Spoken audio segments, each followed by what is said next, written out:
Hey Tasha, first in the door. Just waiting for the man himself. Hey Hawksmoor, I like looking at your plans today, Hawksmoor. Safe, how you doing, buddy?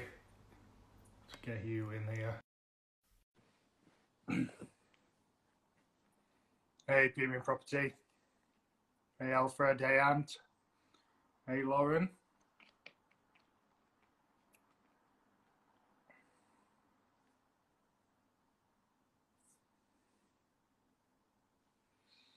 Hey Urban Nest.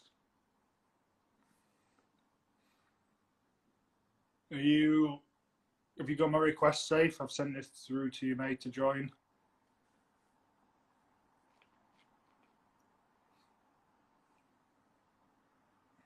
Hey Dan and Haley.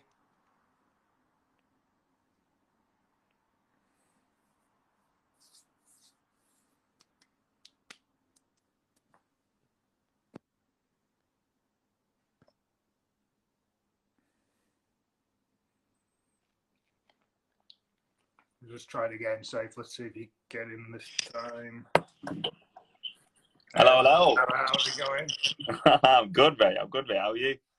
Yeah, I am good, man, as well. Hey, James, welcome to the chat, mate. How's it going? Good. Tired. Stressed. Yeah, you long fasting day at the moment? Yeah, I am indeed. It's not too bad. The fasting element is all good. You sort of get used to it after 2-3 days, which is all well. You soon realize it's absolutely crazy what you can put your body under, and how literally, as cheesy as it sounds with today's topic, how it literally comes down to your mind and keeping yourself occupied. Don't get me wrong, I'm a little bit peckish at the minute, but nowhere near what people would assume. Having not eaten since 4 a.m. It's crazy, but you build a routine and it's all good. How are you? Yeah, I am good as well, man. Just so busy. Just days are running away from us. I feel like they're running away from us, but can't complain really. Getting plenty done. I think we've got plenty of people on, so let's jump in and get started. I will start with a quick intro for anyone who's not been on. So, decided to put this series together because if you've ever seen our grid, you'd know that mindset is really important to us. Kind of more than 50% of what we post is on mindset. So let's put this series together to get talking to some people and hopefully find some tips and tricks that you guys might be able to use and implement into your kind of daily lives. For people who've joined through Safe's channel, I'm Andrew from Elite Investor Group. We're property investors by choice, architects by profession. We develop HMOs in Leeds. And for our followers, I'm joined tonight by the one and only Saif Rehan, who I'm sure everybody already knows, but I will let him introduce himself. Thank you very much, Andrew. So my name's Saif. I am an investor based in Manchester, more specifically North East Greater Manchester. I had to think about that for a second. Northeast Greater Manchester. Started off with a typical strategy known as sourcing. Didn't really do too well at it, and decided to attach on a little bit of project management. And sooner or later, managed to do my first HMO deal, which was a 2-bed into a 4-bed conversion. And soon after that, we did our second, that we sort of have been struck with COVID on. It's finished. We just can't get it rented, which is annoying.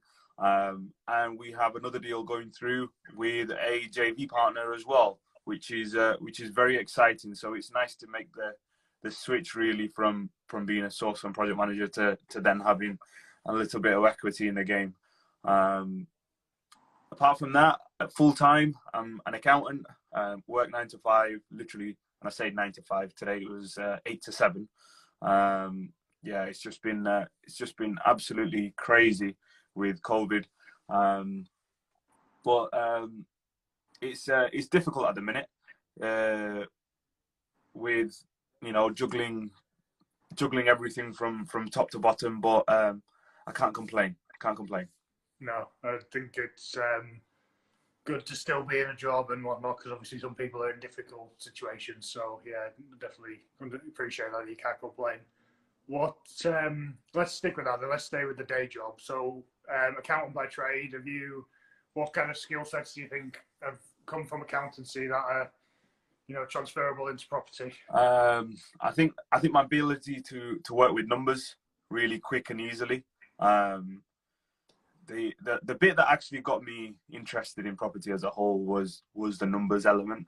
The fact that if you could accurately throw numbers into a spreadsheet or into a deal analyzer, and the right numbers, if that, and if everything stacked and everything worked, then 99% of the time, as long as you could execute, you've got yourself a deal. And I quite liked that importance on the numbers first, or that thought around numbers first before executing, because that's the way I think, and that's the way that I work. If I do anything, everything has to sort of arise from how much did it cost, what do you need to do, blah, blah, blah, and went from there. As well as that, I think the process-driven element in me just sort of everything just works really well from a property standpoint. The idea of managing and spinning a number of different plates at any given time, and knowing what you have to do, what you have to keep on top of, having a to-do list and making sure that you don't deviate away from that system. So I guess it was quite good coming into the scene with a system that already worked for me in my day job and bringing that in, as does everybody else. But that was the one transferable element that I found from a day job perspective. So you say, you're saying that's all driven from the numbers. Are you almost kind of taking the emotion out of it then, and it's just a very kind of logical, calculated decision based on facts on a piece of paper? Yeah, I would say so. Although it's a lot more harder to do than actual than what it's the way you've said it there. Sometimes when you find a deal and you really really want it badly, you'll the inner demon inside of you will try and tweak the numbers on the deal analyzer to make it stack that little bit 100%. More. But I think that element of it is quite well, because in the day job, if we're going to be making a business decision based on a set of numbers or a set of analysis that our team would have done, it literally is a yes or no decision based on whether it is more favorable for us from a profit perspective or not.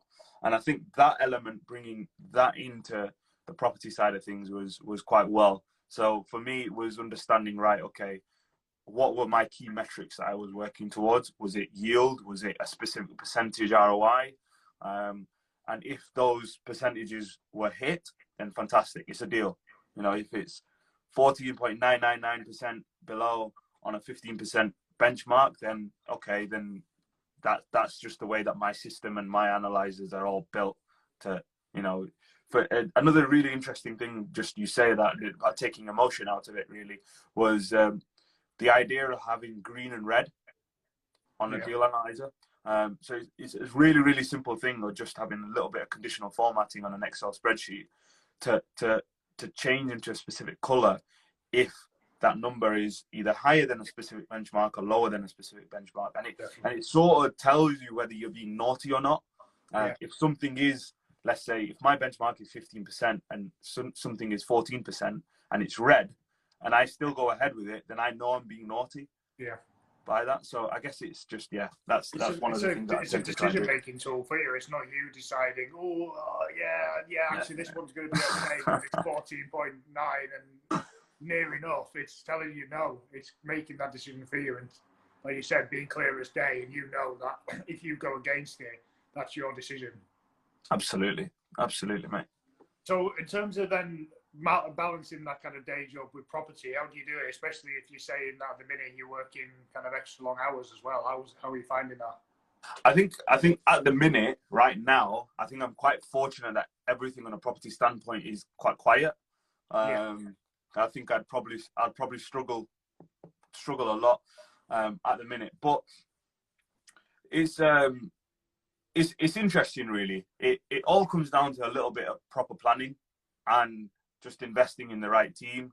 In terms of how things work, I kid you not, one laptop closes, the other laptop opens, and that's just the way that my life has been for probably the best part of the last 2 years. It's difficult. It's difficult, but it's something that you sort of grow and build on and choose to accept what you can do and what you can't do. Your expectations generally change over time from wanting to complete everything on a to-do list to accepting that I can only do 5 things or 6 things or 7 things, however it might be. So yeah. Focusing on the fact that as long as you're progressing and moving forward each day, whether that be with one email being sent, it's still just making sure that you make that little bit of progress, even if it's and as much as you would Jess, like. One of your other guests on the show as well, Jess from last week, she made a really interesting point about, just sort of accepting what you have done as opposed to looking at what you haven't done. So the one thing that you can do on some to-do list apps is actually show what you have completed, at the bottom of your to-do list, so you can actually see, oh crap, I've gone through 10 or 15 things here, as opposed to the bit that's outstanding at the top. But yeah. Yeah, I think that's a good advice, and we took that yesterday on board from Jess about looking at what we actually achieved, because we felt yesterday was a very long day for us, and we felt like we just completely ran away from us. But actually, when we wrote down everything we'd achieved, we'd had a very, very productive day. It was just obviously focusing on the kind of negative, so to speak, of what you haven't done. So in terms of then, they've got a kind of balance. How do you prioritize between the two when they might clash with each other? So, i.e., for the minute, if the day job's asking you to put in the extra hours, but obviously that would, you say you're quiet at the moment, but normally that might be taking away from the property business. What do you do there when they start to clash with each other? So the main thing is that it all comes down to like how and where you sort of deem something is urgent or not at that given day is a massive thing in terms of managing the balance. So what I mean by that is, right, okay, like currently, because I've just turned on my other laptop, I've got 44 things that I potentially need to have done today. There's no chance I'm going to do 44 things today. This is the property laptop. This is the property laptop, okay, yeah. Right. This is 44 things that have been put on repeat, that have recurred today, or whatever it might be. And everything that I tend to try and do, there's certain things that I have to accept with my given situation that I can't do as well as somebody that hasn't got a full-time job or is in property full-time. There's certain things that I'm always one day in arrears of. So email conversations, any WhatsApp groups, any WhatsApp messages that generally tend to come to me, key decisions. I tend to try and avoid situations where a key decision needs to be made at that point in time. Or a builder ringing me, Seth, what do you want to do here?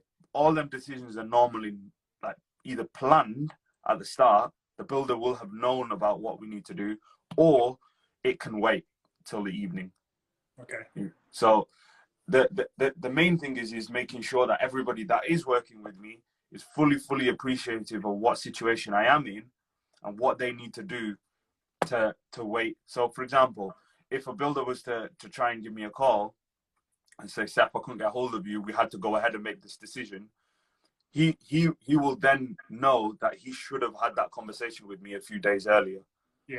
As opposed to getting to the time where things need to be said there and then.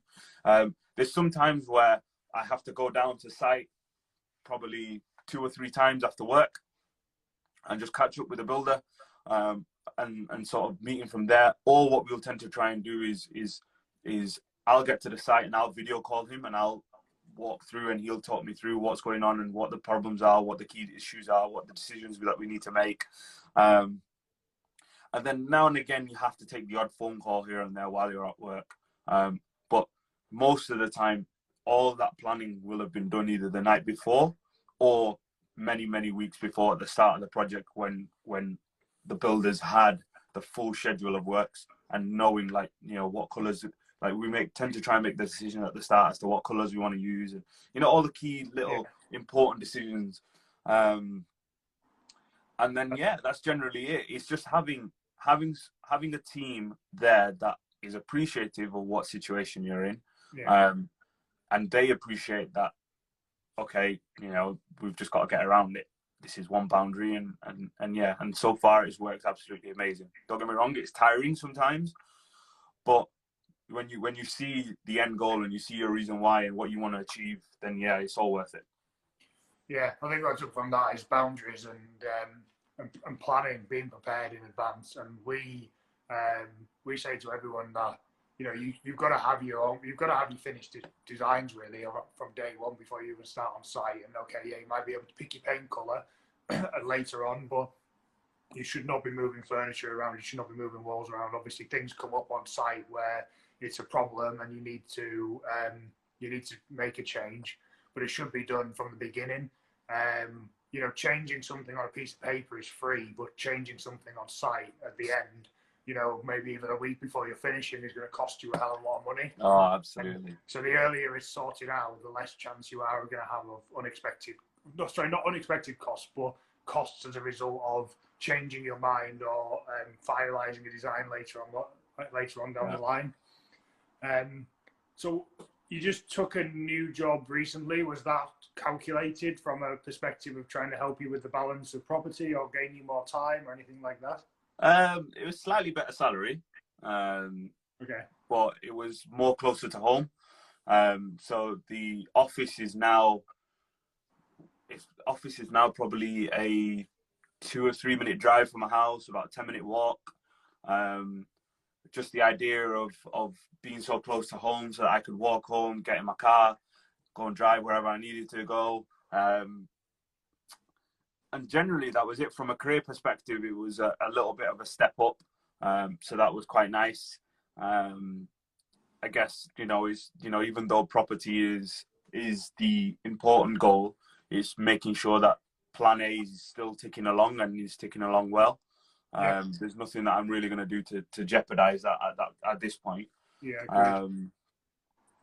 But yeah, that's generally what it was. So there has been some benefits then in terms of obviously the salary, and that relates to getting to mortgages as well, and also then it has effectively given you more free time if you're not commuting as far. Absolutely, I think I'm probably saving best part of about an hour a day now, about half an hour either side, which is great. For me, it's half an hour longer in bed. Yeah. Well, kind of on that point then, half an hour longer in bed. What I want to know is, what's motivating you? What when you come home from work, what's stopping you from flopping down on the couch and turning on Netflix? What keeps you going? The one thing that I tend to try and do, and it causes a bit of an argument in my household, because I think that my one challenge is the work-life balance and knowing when to stop. Really, like, if it was to me, I could just plow on for hours upon hours, and normally it either results in my missus coming to me and saying, "Can you stop now? When are you going to stop working for the day?" Or my mum coming to me and giving me a clip round the ear. Which one's worse, the mum or the wife? The wife comes first, 100%. But the reason why my biggest goal is, my little boy is 9 months at the minute. And I have always said to myself that by the time he's in school, by the age 3 or 4, I want to be in a position where I'm working for myself and I'm out of full-time work, so I can take him to school and pick him up from school. And that is my ultimate reason why at this minute in time. I'll probably have to have another goal once I get to that milestone, but that should keep me busy for another 2-3 years. And that's it really. That keeps me motivated whenever I sort of have a moment where I think, you know what, I can't be bothered, which I have quite a lot. But, that thought always comes to my mind, and think, whether it's me picking him up or seeing his face on my iPhone wallpaper, it gathers my mind back and makes me remember what I need to do. Yeah. I think that's only human though. Like everybody has that moment where they either reach the breaking point and they do just need to want to stop, or they just need a break. And there's nothing wrong with that, having that emotion, and even sometimes acting on it and just cancelling the evening plans and just taking a break. It's completely natural, and it's about making sure that it's a break and it's not it's not a permanent ending of what you're trying to do. 100%, 100%. I'll have it sometimes where I'm working and I know I've got 10 things left to do for the day, and I'll just close the laptop and I think, forget it. None of it's important. I can do it tomorrow. Okay, as well, and it's all well and good, me trying to do it. But the one thing that took me a long time to realize, and I learned this at my first corporate job, was that to-do list will never ever come to zero. Never ever. In your wildest dreams will that ever come to zero, because suddenly another weekly task will then pop back on. Suddenly something else will pop back on. Suddenly, as a result of you finishing this, you found out that, oh crap, something is outstanding here and you need to sort that out. And the one thing I realized in my first job was that the work will always be there. Yeah. But, the time will never be there. I think as well, if it's your own business as well, it's never going to go to zero, because now if you've all of a sudden you have cleared this list, well, if it's your own business and you want to be progressing that business, you want it to grow and expand and become something better, then you start moving on to, okay, so what's the big picture? What's the next step? Where do I, you start putting that time into pushing it forward. So absolutely, right, there is no, the to-do list is done, that's it. The business is everything's just ticking along now. I don't need to ever do anything again. It's never gonna happen. Mm-hmm. Completely agree, man. So how do you switch off? What do you do to wind down? I spend a lot of time with the family. We go on holidays, weekends away. Spend some time with the lads. Yeah, I have a good social life, and I make sure that work hard, play hard. Yeah. It's my circle is good, and it's good in the sense now where it's just a select few friends and my family, and I just make sure that as long as I get my general stuff, so that's see my lads once a week, going out with the family, going and seeing all my cousins, going and see my granddad at least once a week. That's my social life, and that's my switch off from work. Generally, I don't really switch off from a property side of front, because I'm always thinking of it. Like Instagram always keeps you switched on. It's something that I don't really want to switch off from, because there is a really big enjoyment from my side in property. And it's not property as in just general houses and thinking about houses or whatever have you. It's the fun bits that come on the back of it. So it's the networking, it's the making friends, having touch points, following other people's progress, getting advice, reconnecting with friends. It's having little moans with people, like we did the other week. It's them are the bits that I really enjoy, that come with it all. Yeah, definitely. I think there's more to it than just the actual bricks and mortar. This community is a fantastic community. It's nothing like you'll ever find, I don't think, in a corporate world. And there's a lot of joy that comes from property. It isn't just all hard work and hurdles to jump over. There is some good times out of it as well, and making some great connections like yourself, mate. You talk about your 44 things you've just opened up on your laptop. Does that never stress you out, or no. cause you any overwhelm or anything like that? So a lot of it, I'm just looking at it now. A lot of it is split up into a number of different buckets, split over many different bits of importance. There's priority levels that I've incorporated into my to-do list, and for me, it reminds me that I've got a lot to do, and I've got enough to keep me busy on.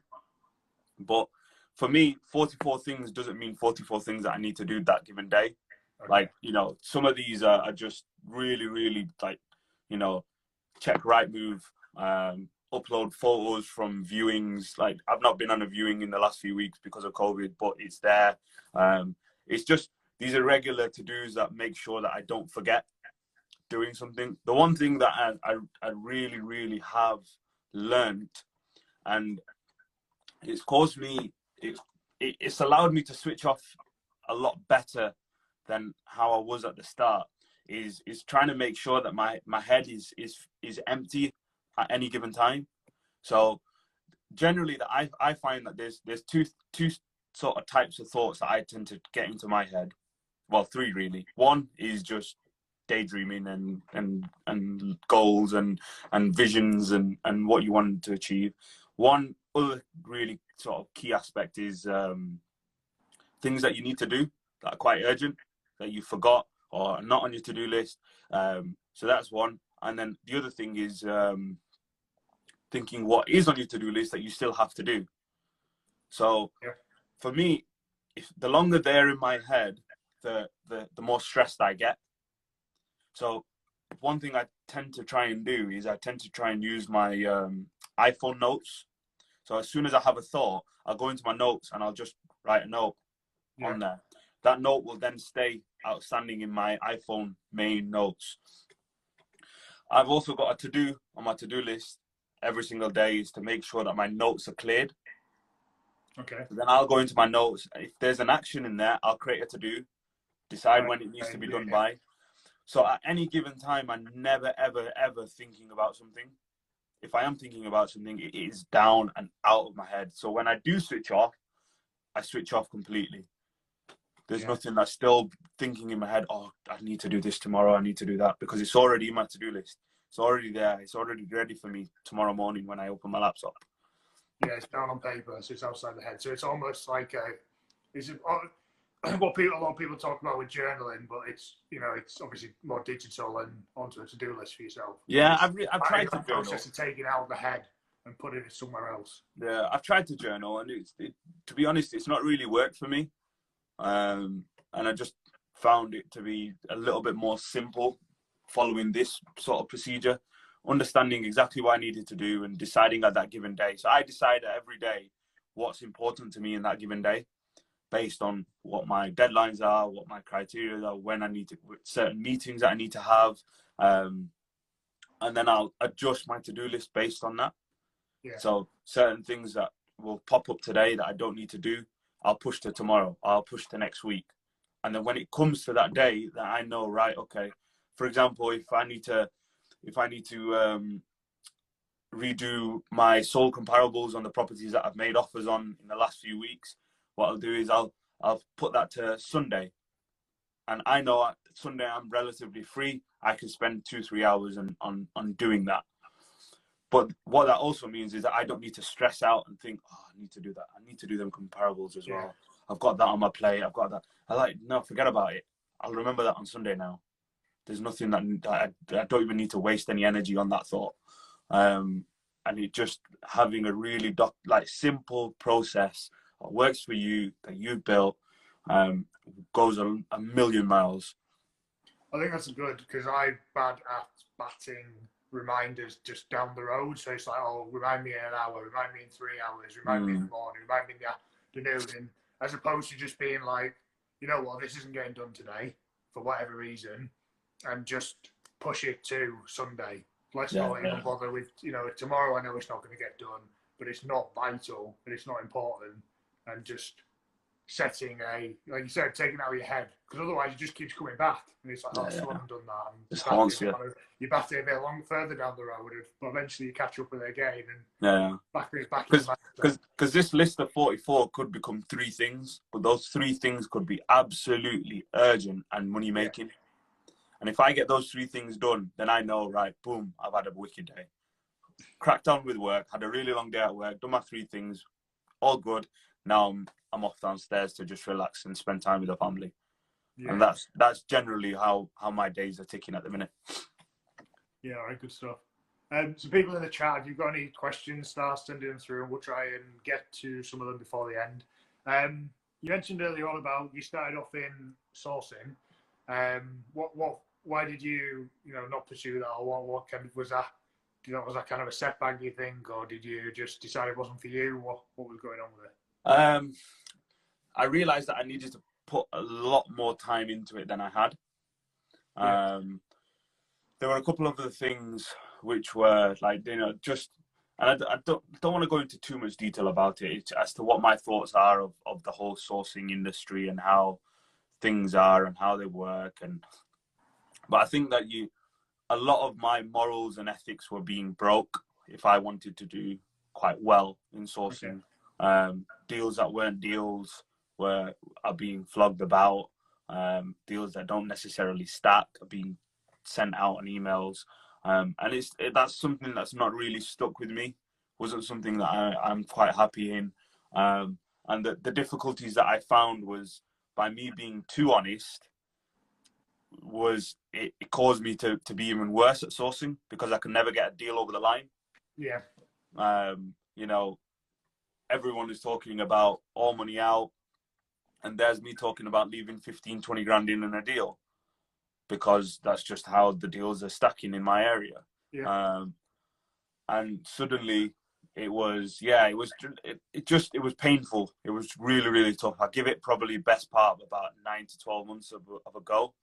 And then one thing that I sort of worked on from there was flipping it on its head, but getting to know the investor first and then understanding exactly what they wanted. Yeah. And then sourcing a project that was for them, but then adding on the element of actually managing that refurb from start to finish.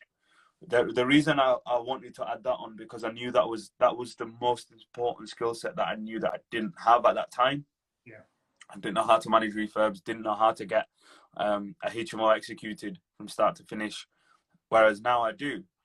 So now I'm in a really good position where I can start entertaining JV investors, knowing that this is what my experience is, and this is where I'm at.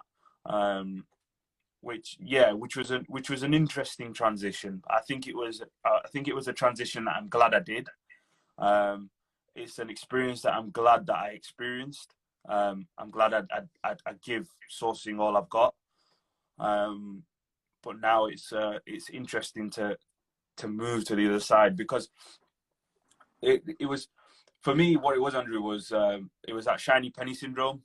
Yeah. Of saying to myself, yeah, I'm going to be looking for buy-to-lets, and then all of a sudden a HMO deal comes into the emails and think, oh yeah.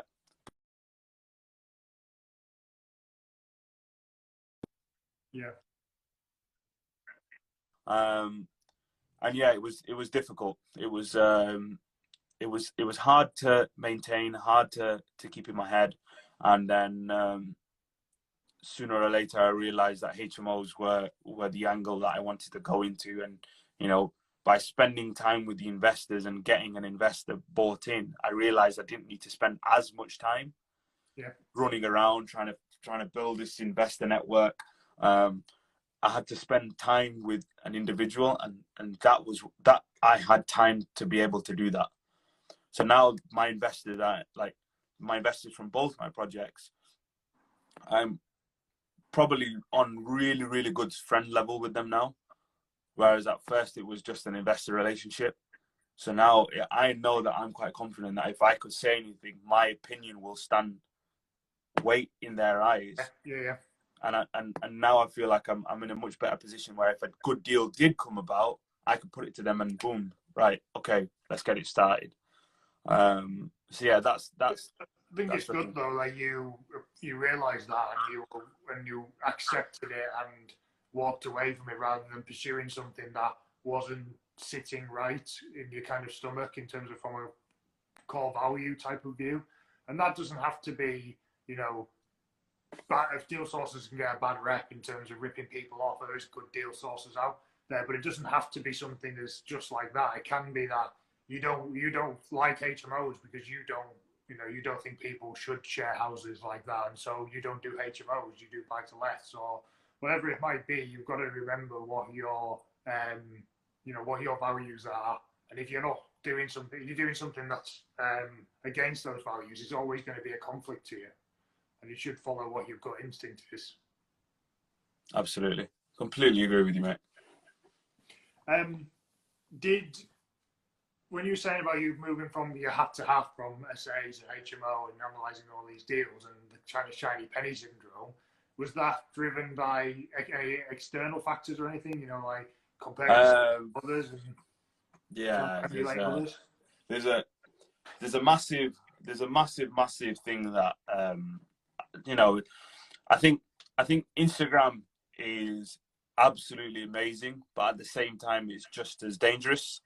Yeah. From a mindset perspective, especially when you're going through a tough ride, when you're going through a tough period, and you know that deals aren't coming, investors aren't coming, nothing is working, and you've got hundreds of people on your feed raving on about this deal that they've got that's 90% ROI.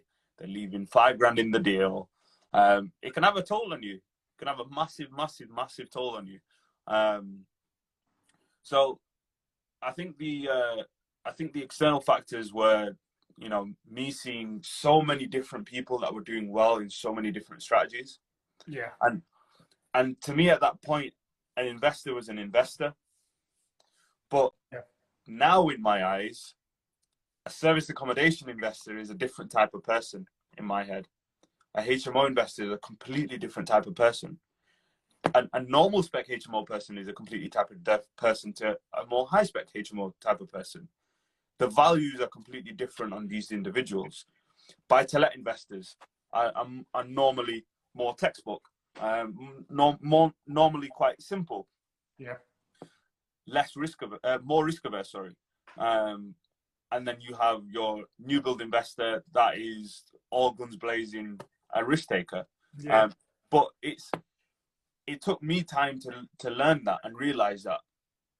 And the fact that I was trying to emulate and put myself and become each of those individuals is where I was failing, because a lot of them did not stick with who I was at that time. So I tried rent-to-rent HMO, realized it wasn't for me because I didn't have time to go out and speak to agents or whatever at that given time in my life.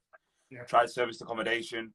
And then the more and more people I started to realize with, the more I realized that it was a lot more work than I wasn't prepared to do from rent-to-rent HMO. Carried on going, went to sourcing, realized sourcing was how it was, and then found source to order, and then thought, okay, what do I want to source? Started focusing on HMO because that was a buzz at that time. Everyone wanted to get into HMO. Yeah. Looked at it, and then got an opportunity, and then thought, right, okay, where in my HMO sort of avenue do I want to sort of direct myself to? And sooner or later, the more professional market was something that sat well with me, because I could see myself as that tenant. I could see myself as someone that could potentially live in these HMOs. Yeah. And then it sort of allowed me to build a standard to think, right, okay, I want to build somewhere or something or a room that I would be comfortable to live in. And that allows me to just make sure that like my standards don't drop. Allows me to make sure that I'm not doing shortcuts. I'm not cutting any corners. And I'm not creating a dungy little den that is 5 years down the line going to be filled with some really sort of it's the wrong type of tenant that I'm not trying to intend on at the minute. Yeah, it's just finding something that works with you and relating everything back to your own core values. It sounds really cheesy, like me saying this, because a year ago I'd probably be laughing at myself saying what I'm saying now, but it all makes sense. Core values, mindset, these are all like really funky key words, but they stand their weight in gold now in my head. Definitely. Again, go back to what I was saying before. I definitely agree that you've got to understand, listen to what's going on in your gut, and you've got to follow that. I think, and if you are going against that, you're only going to have kind of turmoil in your head, and it's only going to kind of eat you up inside. It's got to feel like it's right and true to what your values are. Have you got any other tips for anyone about how to kind of not compare yourself? I think you've started to allude to some of them what you were saying before. Yeah, I think the main thing is just understanding, right? Okay, you know, you are who you are. Like, I've got problems in my journey. But I'm aware of those problems. Those problems are I haven't got the time because of my family life, because I've got a little baby, my day job that is probably lasting longer than a 9 to 5 currently. And those are the issues that I need to embrace. And then accepting, right, okay, with these problems, what can I achieve? I can't achieve the same as X, Y, and Z. So why am I getting upset if I'm not achieving the same as that person? And accepting that, then it comes down to thinking, right, okay, the quickest and easiest thing that you can do is comes down to goal setting. Now, you can be really, really ballsy on your goal setting, and that can work for you. For me, it worked the opposite. I got really lazy and complacent and saw it as something that wasn't achievable and thought, right, okay, instead of setting 3 goals or 5 goals, I needed to set 20 goals, but of small little baby things that I could achieve. And that allowed me to continue building. Like, I'm not lying, but these are all my goals. Everything that I need to achieve and what it is. And these little gaps here are the things that I have been able to achieve. Yeah. Okay. So for me, it's small little baby things that I want to try and do. I want to try and achieve. And every single time I achieve something, like, for example, one of the things was being able to visit Dubai. Yeah. At that moment in time, I didn't have the money to go to Dubai. But in order for me to go to Dubai, I had to either source a deal, do some form of project management, get some revenue in the door to be able to afford that sort of holiday. So it's not necessarily saying earn £10,000, but try and think, what are you going to spend that £10,000 on? You're going to spend it on a nice watch or a nice car, and put that on there and let that be the motivation factor to be able to drive and get that. And for me, that's what I found, that where I realized I'm not going to compare myself to someone else, because their aims are to achieve something completely different than what's on my wall. And as soon as I realized that, it was like a light bulb moment, honestly. Light bulb moment, boom. And then that was it. It was all over. You shouldn't compare yourself to others, because you, like you just said there, you have no idea what is motivating them and what their situations or environment around them is like, and how that is also motivating them. How much time they have, how much energy they have, you know. So you can only focus on yourself. And is this your kind of normal working spot? Is that vision board in front of you? Kind of, well, obviously. No, not really. I work downstairs. This is here. It's on my bedroom door, so okay. I unconsciously look at it as I'm walking out the room. I don't get me wrong. I don't sit and glance at it and think, yeah, this is what I need to do and whatever, blah blah. But it was quite funny, really, because only 2 weeks ago I was looking at it and I realized I could pull 3 things off the wall that I didn't, like, at the time of achieving them, I didn't remember came back to my board. But then when I saw it, I was like, oh crap, I did that. Oh God, this is what it is. But yeah, so I look at these every single day unconsciously, never like consciously looking at them. Yeah, they've like massively like grown where I am at. Close to sort of achieving a few more on here. But the one thing I'm interested thinking about now, me and my missus are going to do that this week, is the gaps that we have is refilling them on with new stuff. And making sure that they sit right in my head in the Well, I was going to ask the opposite. As opposed to taking them off the wall, do you put a big tick on it so you can, you still... I thought that. And you achieved it. I thought that, but for me it was I don't know, in my head it's, if I've got a list of, if I've got a big wall full of things that I need to achieve, it'll keep me with the same motivation that I am today. And I maybe sometimes it'll give me that gratitude and knowing that, yeah, this is where I'm at. But the one thing that keeps me going really is knowing that I'm, like, some of the stuff that's on here is really, really ballsy, and I never would have thought that I would have even thought of thinking about these things. but yeah, it gets me really, really excited now. The fact that I've got potentially 5 more things to go on here by the end of this week gets me really excited.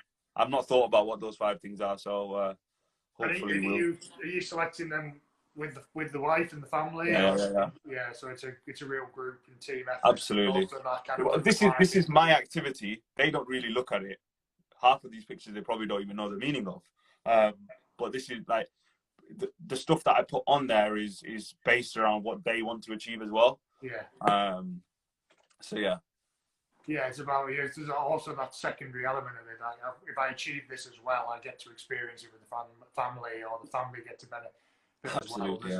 There's an extra element to it. It's not just all about yourself, and I think that's another good driving factor, because when you have someone else who's dependent on that outcome, or is accountable, holding you accountable to that outcome as well, it's going to drive you on when the times get tough, as they evidently will at some point. Completely agree. Yeah. If anyone's got questions, keep sending them in. We'll try and get to some of them. Do you have a daily routine, mate? No, I am boring. Don't have a daily routine. For me, like my routine is praying 5 times a day. Around that, I am so easygoing. Like everything on my to-do list, I decide on the morning what's important. It works for me. The important things I know when I need to do at what point. For me, and to be honest, I have tried, and I do try, like waking up a little bit earlier. Like I was meant to wake up at 6 o'clock today, and I woke up, saw the clock, and thought, forget this, and then boom, straight back to bed. But I'm not afraid to say it, and it works. Things work for me. I'm more of a night owl. I can work to 2, 3, 4 in the morning. Doesn't bother me, and I'll go to sleep and I'll wake up at 8, fresh as anything. Whereas the one thing I struggle so hard to do is wake up early. I could sleep at 10 and I will still struggle to wake up early. Well, that's good. I think we've talked about this many times, and we're completely the same. Me and Mary work well into the evening. We don't get up early well in the morning. I've now started to realise a lot in the last week or two that actually my best time to exercise isn't in the morning either. And that's partly being driven by doing these lives and having to reschedule my day. And I don't want to kind of exercise in the morning, jump in the shower, and then, I want to do it later in the day. Actually, it's been working much better, and I've been exercising a lot more. So it's actually been really interesting to see other things like that you don't really consider. Everyone always says get your workout done in the morning.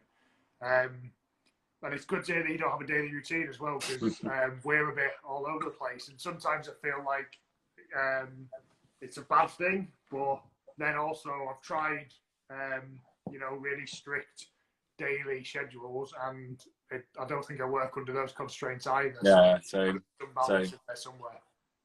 I think for me is like the more relaxed and easygoing I am, the more opportunity I give myself to just think on the spot, decide if it's for me. Okay, the more important stuff such as training, like you mentioned, and doing a bit of exercise, them elements I'll try and build into my day. I've been quite bad lately, but I'll try and build them into my day.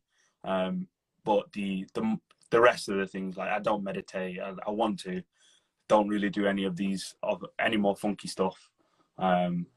Wake up, crack on with work, finish work, have something to eat, crack on with property stuff, and that's my day done. You say about the meditation though, and a few people are saying that surely your praying is it's effectively a type of meditation. Do you not find that? True, very, very true. Praying for me is my form of relaxation, reconnecting, and finding a purpose. Is a form of meditation, because you go into a second thought. Very interesting point. I would say that probably does come quite close to it. Yeah, I'd agree for sure. Dan, Rooms to Riches, is asking, he'd be interested to hear more about the HMO and the current COVID situation. Are you considering remote or video viewings? Yeah, so our lettings agent has recorded some videos. We are putting that to potential tenants, but at the end of the day, it all depends on what area you're in. I think it all comes down to luck, whether there is someone looking for a HMO at that given time, whether there is someone that wants to move. If there is, fantastic. If there isn't, unfortunately, what else can you do? Quite excited. We were really excited. We hit a couple of delays in the project that caused us to hit COVID and not really be in a position where we were fully marketing and underway. So yeah, we are thinking about what to do, but at the same time, we don't want to be desperate and rush and put the wrong tenants in there at the same time. So it's just thinking how it's going to work in the overall picture, really. And Jam's saying 360 tours are also great to have as well. There's Matterport as well, but I'm actually wondering if Matterport's going to die of death after COVID, because it's going to become so common for people to be doing videos that I think they might stick around a bit longer, and people might not be willing to pay for Matterport anymore. Yeah, absolutely. Videos are the most easiest way, but I think the one that, like, I was having an interesting conversation with somebody else about online viewings when it comes to looking at a house and potentially buying a house. It all comes down to, this are my thoughts on it, and I'd like to think a tenant would probably think the same, is it all comes down to the discretion of the person who's making the video and what angle they want to show you at that given time. Yeah. So yeah, I think naturally it's going to bring its challenges. I think Matterport is the beast, because you can physically like scroll around and check stuff out. I have thought about potentially adding that into my schedules, my weekly schedule. Not weekly schedules, but refurb schedules, to make sure that we've got that in our numbers. But yeah, that's it's. I think the property world is naturally going to learn to adapt now. I don't think we'll come back to any form of normality or what we think is normal. I think the new normal is going to be completely different to what we have experienced. I quite like the idea of an agent putting a video online on Rightmove for you to watch. If that was something that was a prerequisite and made sure that all agents would aim to do that, then fantastic. It would mean that some of the properties that we think are good, like I was looking at one and I thought it was a good one, and then I watched the video and realized, oh my God, what the hell is this? And it just, you can save a lot of time. So yeah, I quite like the idea of them. I think even the people who are desperate to get back to the normal, when they get back to normality, when they get back there, they're going to realize that it's not what they want, it's not what they wanted, and even then, it's, even the people who are clinging on to it, they're going to change their minds when they get back. I've got a couple of questions for you then. So all your to-do lists and things like that, what apps or software are you using for that? So it's an Apple app called Things. Okay. It's a paid app, but it works really, really well for me. It syncs across to my iPhone quite well. I can put things into different pots, put things into multiple pots, categorize them based on priority. Another really good one that I use for work is Microsoft To Do. It's a really good one. It used to be called Wunderlist. That's a really good one, but things just works really, really well for me. Quite enjoying it. No, good stuff. Have you got a favourite quote or motto or one-liner that you live by? I do have one, but it's completely gone from my head. It'll come back to me. We'll come back then. And have you got a favourite book or anything that you recommend? Yes, I love reading Property Magic by Simon Zutshi. Yeah. I think it just rekindles you back to the basics. It's a book that whoever messages me and says, I'm new to property, have you got any tips, anything that you could recommend me do? I first thing say, go and buy this book and read it. Don't get me wrong, it's not the Bible. It doesn't have every single answer in there, but it gives you enough to kickstart. Gives you enough to sort of have enough knowledge to go to a networking event and be able to string a conversation with somebody, whether it's asking for more information, whether it's asking in a little bit more detail, but it'll give you a little bit of guidance as to which sort of way to wiggle. Definitely. It's only a small book. It's really easy to read, and I only read it I actually read it last year when I was waiting for my shoulder operation, and my operation got pushed back by about 4 hours, and I pretty much read the book. Because it's only a little book, but you are completely right that even as not necessarily a newbie, it's a good book just to refresh the memory of all these different things and just kind of rekindle the fire, like you said. But I remember when Section 24 came out, and Simon actually released a new addition to it and put a chapter in there, and just reading that and going over it from a really basic level just explains things so well. Yeah. What's one thing that you're learning during lockdown? To appreciate family time. Good stuff. I think realizing how important work-life balance is has definitely changed my perspective. To think, right, okay, I probably only have now best part of 3-4 hours in a day to work on property around my job. I've got 2 decisions: I stay up longer, or I wake up earlier. So that's something that I now need to answer to myself, and think, right, okay, is 6 o'clock actually the way forward or not? Or is me sort of opening the laptop back up at 11 o'clock once all the family time has died out and everyone's going to sleep, and that is that an opportunity for me to do 2-3 hours worth of work? I think I need to decide that now. Cool. Well, someone was asking before, I think you kind of answered it earlier, was about managing to juggle the time of work, property and family. Do you have any tips? Like I said, I think we covered it earlier, but if you've got any last tips on that? I think it's understand why you're doing it and what you need to do, and then at that day, what is absolutely important.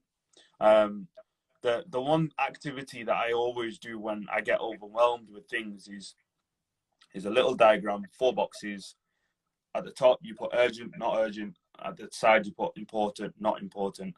If something is urgent and important, you do it that day. If something is urgent but not important, then you can plan to do it at some point. Yeah.